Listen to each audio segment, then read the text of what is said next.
Hi, my name is Melanie Kellogg, and I'm the publicist for Lois Joy Hofmann. She's the author of Maiden Voyage, which is the first book in her trilogy, In Search of Adventure and Moments of Bliss. Lois, thank you for joining me. Thank you, Melanie. So, tell me, you've already done so much in your life. You've retired from business, you've sailed around the world, and now you're undertaking the writing of a book trilogy. Tell me more about why you're writing the series. First of all, Melanie, is that I want to share with my readers the adventures, the rare moments of bliss we found, and also the many cultural experiences. Another reason is that I want to explain what the cruising lifestyle is. That is a very unusual, different, unique lifestyle that many people don't know about. I don't know much about cruising aside from what I've learned in your book. Tell me, for those of us who aren't sailors, what exactly is cruising? Cruising is going from one port to another and actually making a very long voyage, whereas sailors might go racing, they might just sit on their boats and party, they might go in San Diego from a marina here in San Diego and go to Dana Point. Or maybe to Catalina. Or if they're brave, maybe all the way to Cabo San Lucas in Mexico. But the cruisers, they will start out on a very long voyage, and some crazy ones like us will attempt to go all the way around the world. Excellent. And tell me, what audience are you writing for in your book, Maiden Voyage? Well, there are many audiences. The first is, of course, cruisers, sailors, and adventurers and travelers. The second audience would be those who maybe want to go cruising, but they can't go. I call them armchair sailors. Or they might be stay-at-home adventurers who love to read about travel and adventure. Other audiences might be those who love photography or geography and might read magazines such as National Geographic.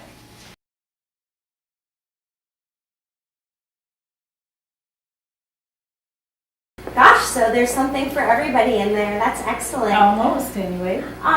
Tell me, what is one of the most dramatic events that you write about in your book? The most scary and dramatic, absolutely, would be the Force 10 storm off of Cartagena, Colombia. A Force 10. Again, that's another sailing term for those of us who aren't sailors. How strong of a storm is a Force 10? Well, the forces, Beaufort forces, they're called, go from Force 1 through Force 12. Okay. Force 12 being a cyclone or a hurricane. Goodness, that must have been a very scary experience for you. It was. That was the only time in our 8-year circumnavigation where, at least at the beginning, before we knew how to handle it, we were afraid for our lives. All right. Now, how about one of your favorite cultural experiences that you touch upon in your book? I have always been intrigued about the San Blas Indians.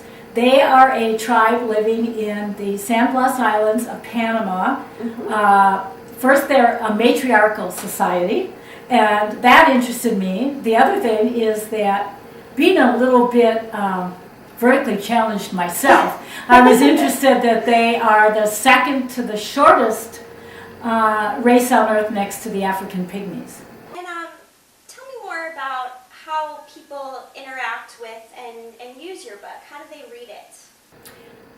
Well, I'd love that if they just open the book and go through it and go all the way to the end and read it and then close it, beautiful. But hardly anyone has time to do that these days. So I think another way that they might read it is they might flip through and look at the photos and read the captions. Mm-hmm. Another way is they might go to all of the sidebars that I have in there. It's more magazine style. They might be technical and want to read Gunter's Messing with Boats column.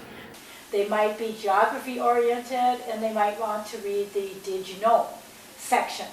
But if all else fails and they're much too busy, they can always just put it on their coffee table. It's waterproof cover. They can, every so often when they get a break, is sneak by and open the page and just get away from the world for a change and dream a little bit.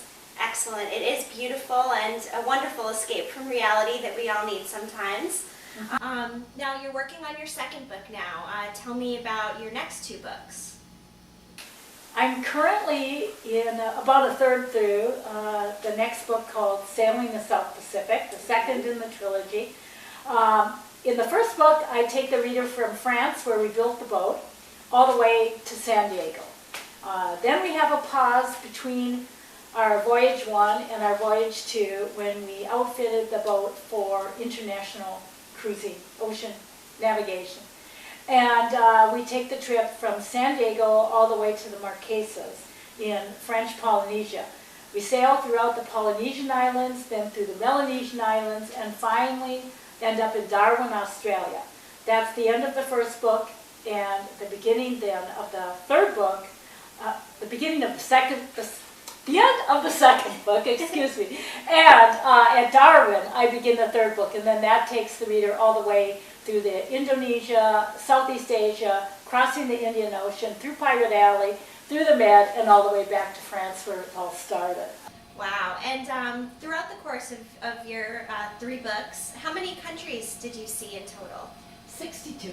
62. Oh my goodness. And you sailed 34,000 nautical miles, is that correct? That's right. Wow. Gosh, what an adventure. Well, it's been very nice having you here. Thank you for answering questions about your book.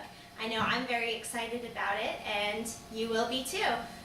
Lois Joy Hofmann's book is available on Amazon.com.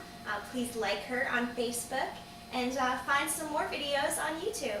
Thank you. Thank you, Lois. Thank you, Melanie.